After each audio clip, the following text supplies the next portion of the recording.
The morning sun peeked through the tall windows of the campaign office in Manchester, New Hampshire, casting long shadows across stacks of flyers, half-empty coffee cups, and a whiteboard scribbled with talking points. Karoline Leavitt adjusted the lapel of her navy blue blazer in the hallway mirror, smoothing a stray hair back into place. She took a slow breath. This was supposed to be routine, a standard press briefing about a new veterans outreach program tied to the upcoming election cycle. Nothing flashy, nothing controversial. Just clear, confident messaging delivered with the kind of polish she'd built her reputation on. Inside the briefing room, staff moved with practiced efficiency. A tech guy tested microphones, nodding as feedback buzzed briefly before clearing into silence. Two interns arranged bottled water on a long table at the front, spacing them just so. Posters with slogans like "Honoring Service, Delivering Results" leaned against the wall, ready to be hung if the cameras needed a backdrop. Everything was under control, or at least it looked that way. Karoline had done dozens of these events. She knew how to read a room, how to deflect a tough question with a smile, how to pivot back to her core message without sounding evasive. She'd been praised for her poise, her clarity, her ability to stay on script even when reporters tried to rattle her. Today felt no different. The topic was SAFE, a new initiative promising better access to mental health resources and job training for returning service members. It sounded good on paper, and it played well with voters. That was the point.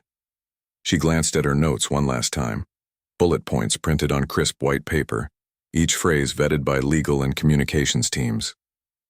Commitment, action, real support. Words that sounded strong but left plenty of room for interpretation. She wasn't lying exactly. The program existed. Funds had been allocated, but like most political promises, the details were still flexible. Out in the hallway, a small group of guests arrived, local veterans invited as a show of goodwill.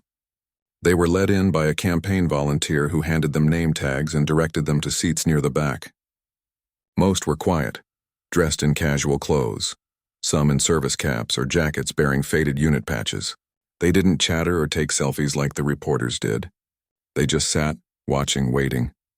Among them was a woman in her late 50s, her dark hair streaked with gray, pulled into a low ponytail. She wore a well-worn army jacket, the kind you keep long after discharge because it still fits better than anything new.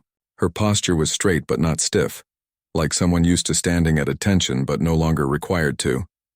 She didn't fidget, didn't glance around nervously.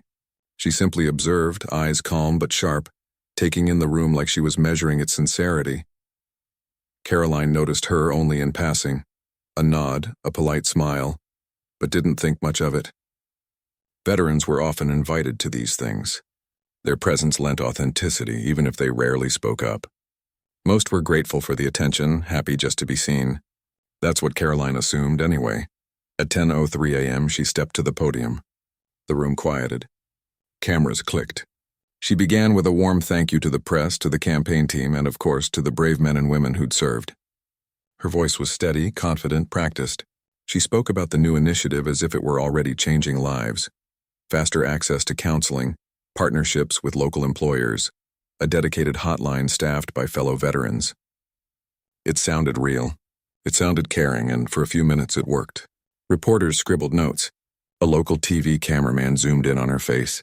The mood was cooperative, even upbeat. This was going exactly as planned. Then, halfway through her third paragraph, something shifted. From the back row, the woman in the army jacket stood up. She didn't raise her hand. Didn't call out. She just rose slowly, deliberately, like someone used to being heard without shouting. The room noticed. Conversation stopped. Even the hum of the air conditioner seemed louder. Karoline paused mid-sentence. Her smile stayed in place, but her eyes flickered just for a second with surprise. She wasn't used to interruptions, especially not from guests. "Excuse me," the woman said, her voice calm but carrying easily to the front. "May I ask a question?" Karoline recovered quickly. "Of course," she said, gesturing politely. "We welcome input from our veteran community." The woman nodded. "My name is Elena Ruiz. I served 2 tours in Iraq as a combat medic. I'm also the sister of Corporal Mateo Ruiz. He didn't make it home. Took his own life 3 years after discharge, while waiting on a disability claim that never came through. A few reporters exchanged glances. Someone lowered their pen. Elena didn't look angry. She looked tired. And honest. When you say support our troops, ma'am, do you mean the photo ops? The posters? Or the people still sleeping in their cars outside VA hospitals because no one answers their calls? The room went completely still. Karoline blinked. This wasn't in the Q&A prep. No one had warned her about this. Her mind raced through possible responses. Stick to the script, acknowledge the pain, pivot to policy. She chose the safest path. We deeply respect your service, Ms. Ruiz, she began, voice smooth but slightly tighter now, and we understand the system hasn't always worked the way it should. That's exactly why this new initiative was created, to fix those gaps, to ensure every veteran gets the timely care they've earned. It was a good answer. Textbook even, reassuring, non-committal. But Elena didn't sit down. She just looked at Karoline, not with hostility, but with a kind of quiet disappointment. That was somehow worse. Timely care, she repeated softly. My brother waited 17 months for a mental health evaluation. 17 months. He called the VA every week. Left messages. Got nothing. Not even a "we're working on it." He started drinking. Stopped eating. One night he just didn't wake up. Her voice didn't break. But something in it made a few people in the room shift in their seats. Karoline opened her mouth to respond, but no words came immediately. For the first time in a public setting, she wasn't sure what to say. The script had no line for this kind of truth. Elena took a breath. I'm not here to attack you. I'm here because I keep hearing promises like this over and over and nothing changes. So I have to ask, is this another promise? Or is it real? The silence stretched. Cameras kept rolling. Reporters held their breath. Karoline looked down at her notes, then back up at Elena. Her usual composure wavered, just slightly, but enough that those watching could see it. This wasn't a debate. It wasn't politics. It was a person standing in front of her asking for honesty. And in that moment, the carefully constructed briefing, so neat, so controlled, began to crack open, revealing something raw beneath. Outside, the New Hampshire autumn breeze rustled the trees. Inside, something had shifted that couldn't be undone.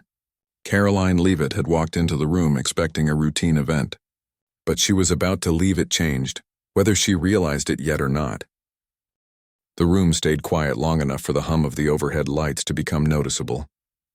Karoline stood at the podium, her fingers lightly gripping the edges, knuckles just a shade paler than usual. She'd faced tough questions before, about policy gaps, about campaign finances, even personal attacks, but never like this. Never from someone who spoke not to score points but because they'd lived the cost of empty words. She cleared her throat. Ms. Ruiz, she began, choosing her words carefully. I can't imagine what you and your family have been through. And I want you to know that this initiative isn't just another promise. It's built with direct input from veterans groups. Elena didn't interrupt, but she didn't sit either. She just listened, arms loosely at her sides, her expression unreadable.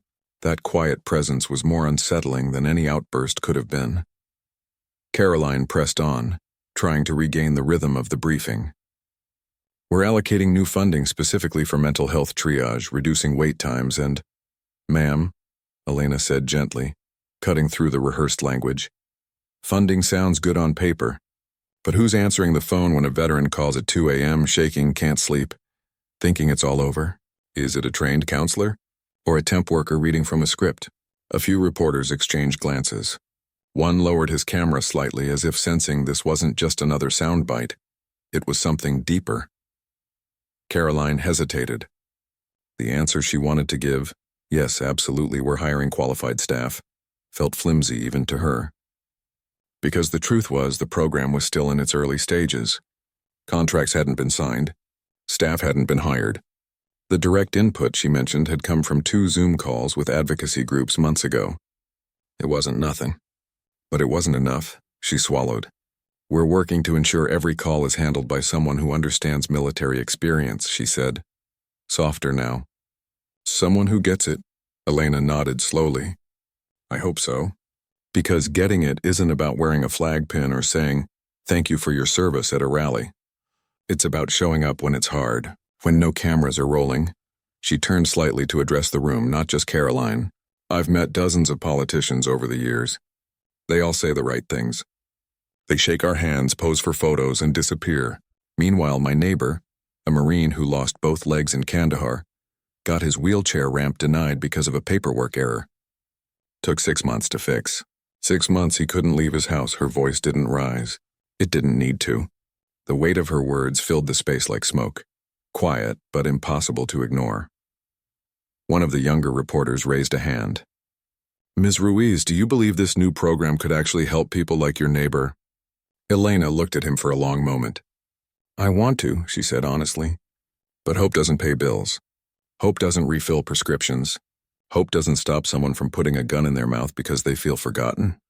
The room seemed to shrink.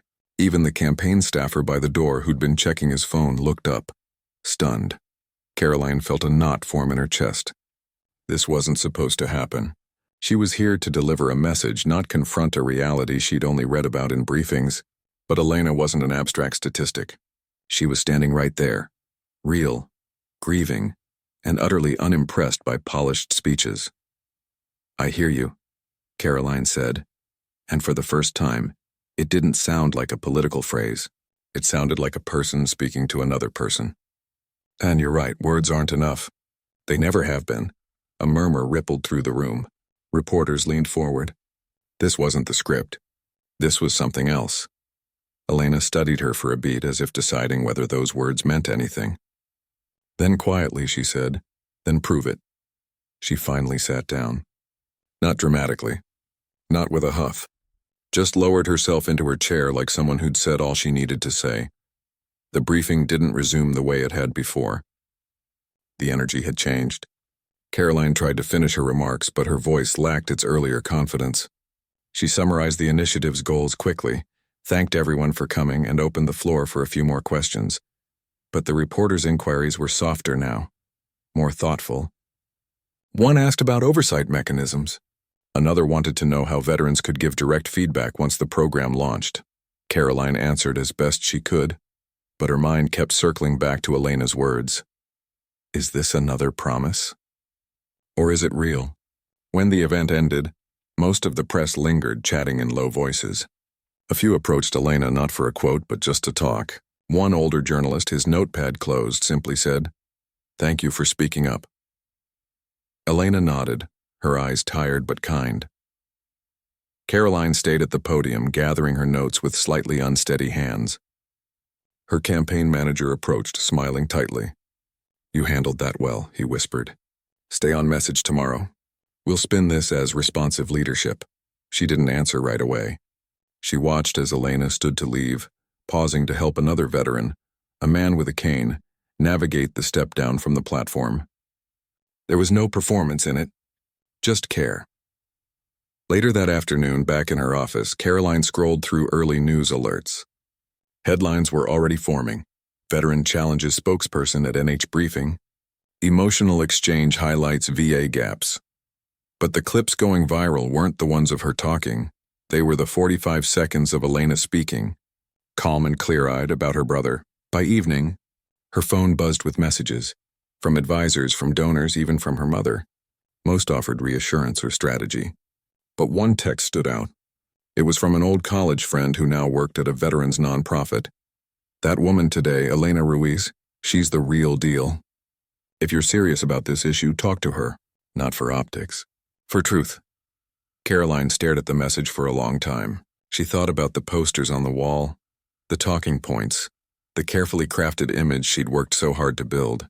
And then she thought about a man who waited 17 months for help that never came.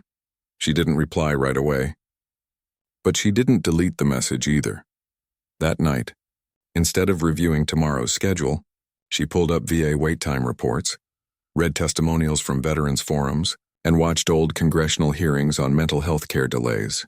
The data was dry, but the stories underneath were raw, full of frustration, loneliness, and a quiet kind of courage that didn't make headlines. Somewhere in the middle of it all, Karoline realized something. She'd spent years mastering the art of communication, but she'd rarely really listened to the people her words were supposed to serve.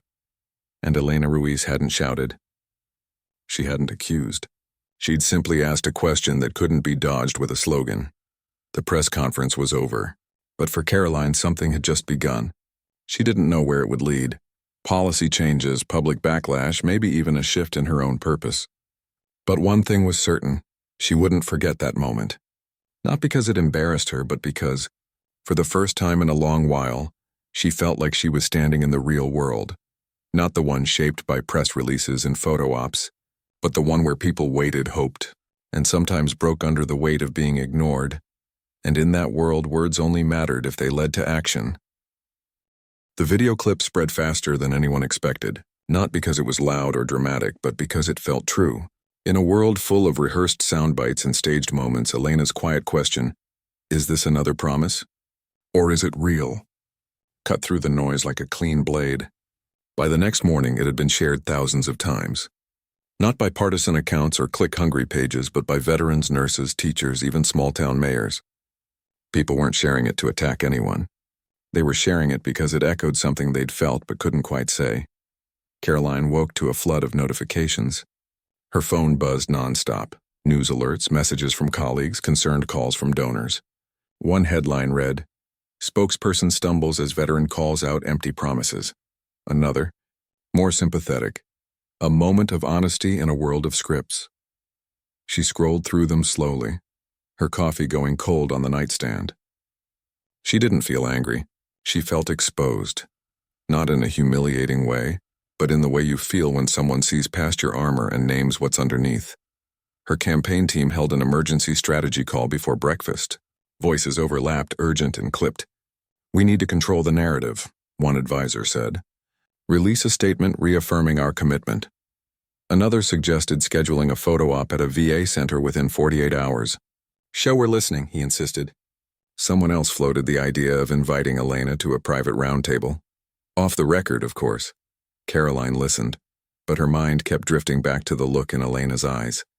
Not anger, not even sadness, just weariness, the kind that comes from repeating the same truth over and over while the world pretends to hear. "I don't want a photo op," she said finally, surprising even herself. "If we're going to do something, let it mean something." Silence followed. Then cautious murmurs. "What are you thinking?" her communications director asked. "I'm thinking we stop talking about veterans like they're a voting bloc and start treating them like people," Karoline replied. "And if that means scrapping half this rollout plan because it's too vague, then so be it." The room didn't erupt in cheers. But something shifted. The tone changed from damage control to possibility. Meanwhile, Elena had no idea she'd become the center of a political ripple. She'd gone home after the briefing, made soup for her elderly neighbor, and spent the evening sorting through old photos of her brother. She didn't check social media much. When her phone rang that night, it was her niece calling from Texas. "Aunt Lena, you're all over the news," she said, half laughing, half worried. "Are you okay?" Elena just sighed.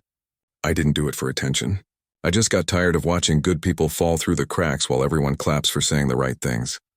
By midday, a local reporter tracked her down for a follow-up interview. She agreed, but only if they talked about solutions, not just problems. "I'm not here to tear anyone down," she told the journalist over coffee at a diner near her apartment. "I'm here because I still believe change is possible, but it has to start with honesty." That same afternoon, Karoline did something unusual. She left the campaign office without an entourage. No staff, no press, no schedule. She drove 20 minutes to the nearest VA medical center, a modest brick building with peeling paint and a parking lot half empty except for a few older sedans. She didn't go in as a spokesperson. She went in as a person. At the front desk, she asked to speak with someone who handled mental health intake. The receptionist, a woman with tired eyes and a name tag that read Diane, looked skeptical. "You got an appointment?" "No," Karoline said, "but I'd like to understand how the process works for someone seeking help." Diane studied her for a moment, then shrugged. "Take a seat. It's slow today." For the next hour, Karoline sat in a waiting room with faded magazines and a flickering fluorescent light. She watched a young man in a hoodie pace near the water cooler, muttering to himself. An older woman dozed in a wheelchair, a thin blanket over her lap. No one paid her any special attention. And that was the point. When Diane finally called her back, not for an appointment, just to talk, Karoline asked simple questions. How long do people usually wait? What happens if someone calls in crisis? Are there enough counselors? Diane answered honestly. We're understaffed.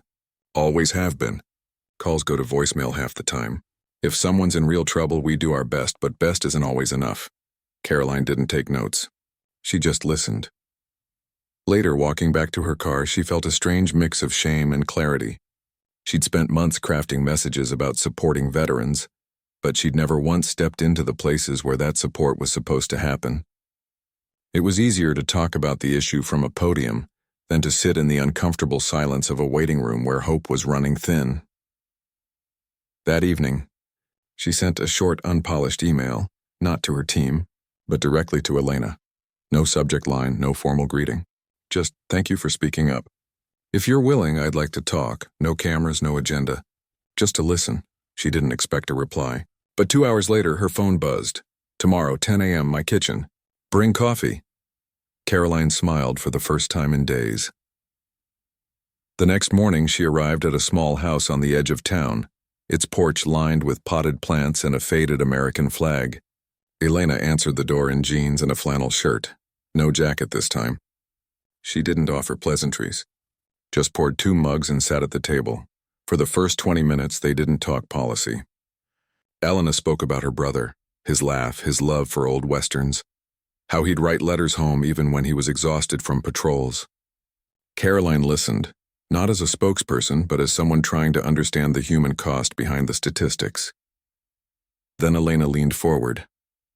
If you're serious about fixing this, you'll need more than funding. You'll need trust. And trust isn't built in press conferences. Karoline nodded. Tell me what real support looks like to you, and Elena did. Not with demands, but with ideas. Peer-led counseling, same-day crisis response, simplifying the claims process so it doesn't feel like running a maze blindfolded. She spoke from experience, not ideology. By the time Karoline left, the outline of a new plan was already forming in her mind. Not one designed to look good on TV, but one built to actually work. Back at the office, she called her team together. We're starting over, she said. From the ground up. And we're doing it with people who've lived this, not just talked about it. No one argued. Maybe because they saw something in her eyes they hadn't seen before. Not ambition, but conviction. The press conference that Karoline thought would be forgotten was now the reason everything was changing. And the woman who stood up in the back row hadn't shouted or staged a protest. She'd simply spoken the truth, and in doing so gave someone else the courage to listen. The days that followed weren't filled with press releases or staged appearances. Instead, they were quiet, deliberate, and surprisingly human. Karoline stopped holding strategy meetings in the glass-walled conference room and started hosting small gatherings in community centers, VA waiting rooms, even church basements. She didn't bring a speech. She brought a notebook, and more importantly, she brought her ears. Elena showed up to the first of these meetings, arms crossed at first, watching from the back like she was waiting to see if this was just another performance.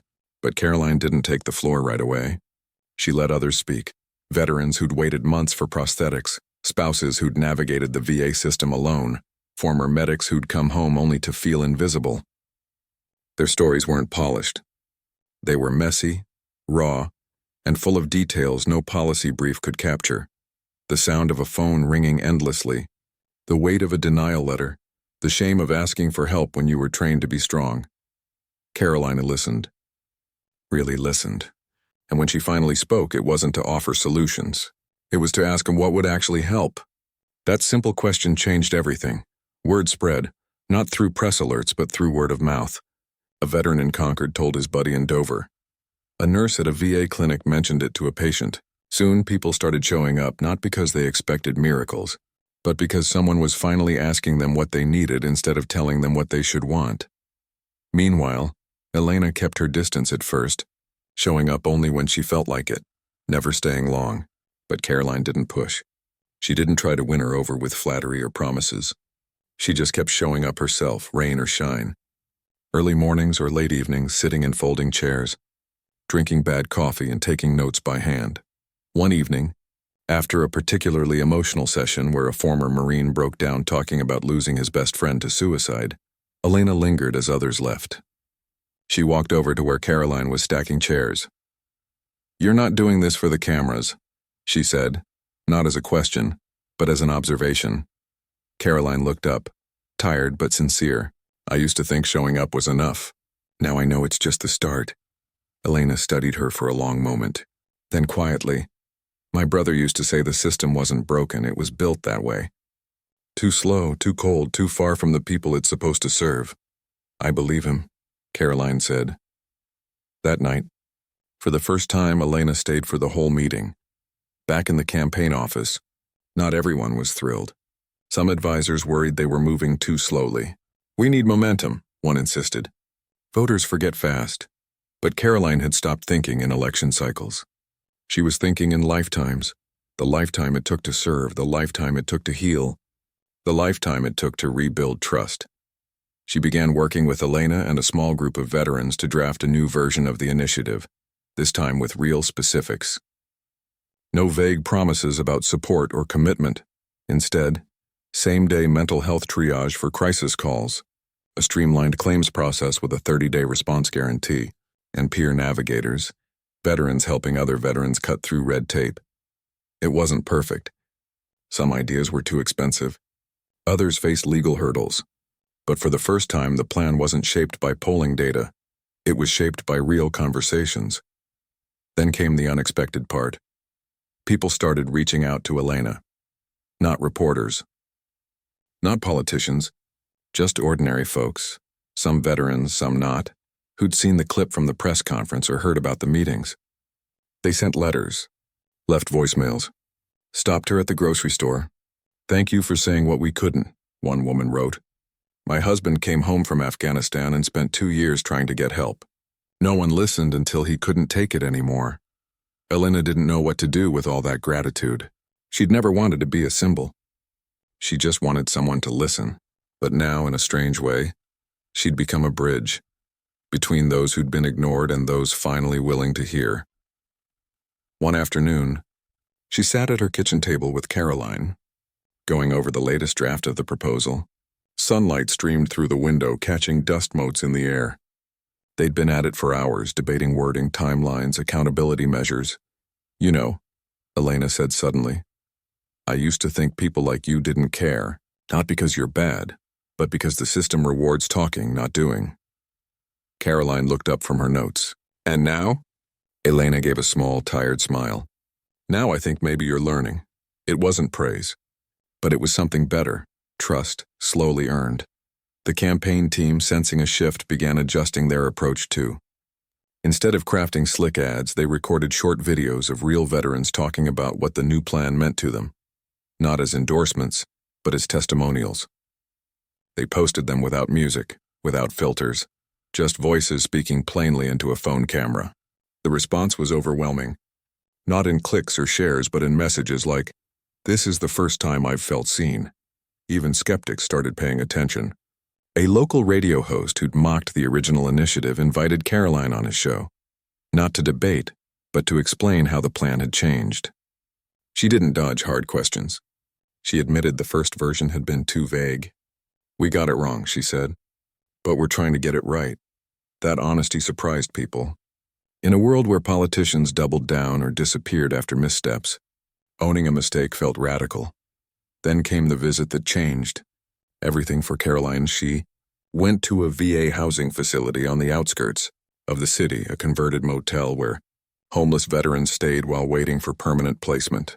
She didn't announce her visit, didn't bring cameras, just walked in with a box of pastries and asked if anyone wanted to talk. An hour later, she sat on a worn couch next to a man who'd served in the Gulf War. He didn't talk about policy. He talked about his dog, a scrappy mutt named Scout who'd been his only companion through years on the street. "They wouldn't let me in shelters with him," he said quietly. "Said no pets. So I slept under bridges instead." Karoline's eyes stung. She'd never considered that detail.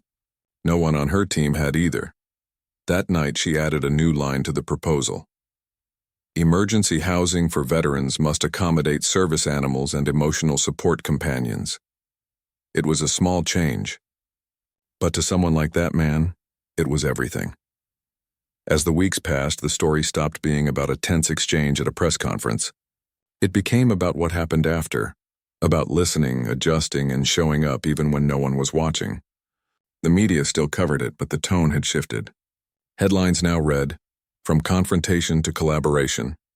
And when a veteran spoke up, someone actually listened. And through it all, Elena remained steady, not as a spokesperson, not as a prop, but as a quiet force reminding everyone that real change doesn't come from grand announcements. It comes from showing up, speaking truth, and refusing to look away. Karoline knew the road ahead wouldn't be easy. Bureaucracy moved slowly. Budgets were tight. Old habits died hard. But for the first time, she wasn't trying to sell a message. She was trying to live one. And that made all the difference. The day of the official rollout arrived not with fanfare, but with a quiet kind of gravity. There were no oversized banners or staged backdrops. Just a modest community hall in Manchester, its wooden floors worn smooth by years of town meetings, school plays, and local gatherings. Folding chairs were arranged in a loose circle, not rows facing a stage. At the front, 2 microphones sat side by side on a simple table. No podium, no campaign logo, just space for 2 people to speak as equals. Karoline arrived early, not in a tailored suit but in a soft sweater and slacks. She helped a staffer carry in boxes of bottled water and set up a small table with printed copies of the new proposal. Plain paper, no glossy finish, just clear language anyone could understand. She double-checked the name tags, making sure each one was spelled right. This wasn't about optics anymore. It was about respect. Elena came in just before 10, her army jacket draped over one arm, a thermos in hand. She didn't look nervous. She looked like someone who'd kept her word and expected others to do the same. When she saw Karoline, she gave a small nod. No handshake, no performative warmth. Just acknowledgement. That was enough. People began to arrive. Not just reporters this time, but veterans, family members, VA workers, even a few local high school students doing a civics project. They didn't cluster by affiliation. They mingled. Someone offered Elena a seat. Another asked Karoline where the restrooms were. It felt less like an event and more like a gathering of people who'd been through something together, even if they'd never met before. When it was time to begin, Karoline didn't take center stage. She stood beside Elena and simply said, "This isn't my plan. It's ours." Then she stepped back and let Elena speak first. Elena didn't read from notes. She spoke slowly, choosing each word like it mattered, which it did. She talked about her brother not with bitterness but with love. She spoke about the months of silence after his death, the phone calls that went unanswered, the forms that vanished into bureaucratic voids. Then she talked about the meetings that followed, the late nights, the tough conversations, the moments when she almost walked away because she didn't believe change was possible. But then, she said, glancing at Karoline, someone actually listened. Not to fix me, not to use my story, just to hear it. She outlined the key parts of the new initiative, not as policy points, but as promises to real people. A 24/7 veteran-staffed crisis line with a live person on the first ring, a 30-day maximum for disability claim responses, with automatic follow-ups if deadlines are missed. Mobile mental health units that go to rural towns instead of waiting for people to come to them. And emergency housing that welcomes service animals because no one should have to choose between shelter and their best friend. As she spoke, you could feel the room lean in. Not because it was perfect. Everyone knew implementation would be hard, but because it was honest. It was built from lived experience, not focus groups. When Elena finished, Karoline didn't jump in with a polished summary. She just said, "I used to think leadership meant having all the answers. Now I know it means having the courage to ask the right questions, and to sit with the discomfort when you don't like the answers." She shared what she'd learned. That support means nothing without access. That care means nothing without speed. That honor means nothing without action. She admitted the original plan had been well-intentioned but shallow. "We talked about veterans like they were a cause," she said. "But they're people, with names, with stories, with brothers who didn't make it home." Afterward, there was no press scrum, no rapid-fire questions. Instead, people stayed. A woman in her 60s approached Elena, tears in her eyes, and whispered, "My son's been waiting 8 months for counseling. Will this help him?" Elena didn't offer empty reassurance. She gave her the number of a peer navigator and said, "Call this person today. Tell them I sent you." A young veteran asked Karoline how they could get involved. "Start where you are," she replied. "Talk to your neighbors. Share your story. Hold us accountable." Later that afternoon, as the room emptied, Karoline and Elena stood by the door, thanking people as they left. No staff hovered nearby. No cameras rolled. Just two people who'd started on opposite sides of a room and ended up standing shoulder to shoulder. Outside, the New Hampshire air was crisp, the kind that clears your head. They walked to the parking lot together in silence for a moment. "You know," Elena said finally, "I didn't come to that first press conference to change your mind. I came because I was tired of pretending things were okay when they weren't." Karoline nodded. "And I didn't listen because I wanted to look good. I listened because you made me see what I'd been missing." They didn't hug. They didn't make grand declarations. But something unspoken passed between them. A mutual understanding that real change isn't born in speeches, but in the space between listening and acting. In the weeks that followed, the plan moved forward, not without hurdles but with a new kind of momentum. Local VA offices began piloting the Peer Navigator program. State lawmakers, moved by the testimony they'd heard, fast-tracked funding for the mobile mental health units. Even federal officials took notice, inviting Elena and Karoline to share their model in Washington, not as adversaries but as collaborators. But the real measure of success wasn't in headlines or policy wins. It was in the quiet moments. A veteran getting a call back the same day he reached out. A widow finally receiving her benefits without begging. A young soldier knowing that if things got dark, someone would answer the phone. Karoline never forgot that press conference, not because it embarrassed her, but because it woke her up. It reminded her that public service isn't about perfect delivery.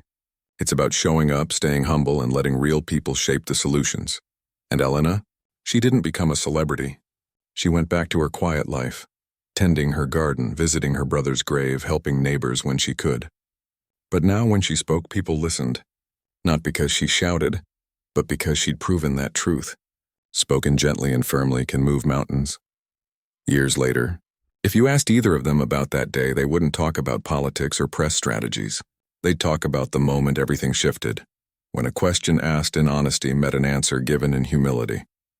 And from that small human exchange, something real began to grow. Not perfect, not flashy, but true. And sometimes that's enough to change everything.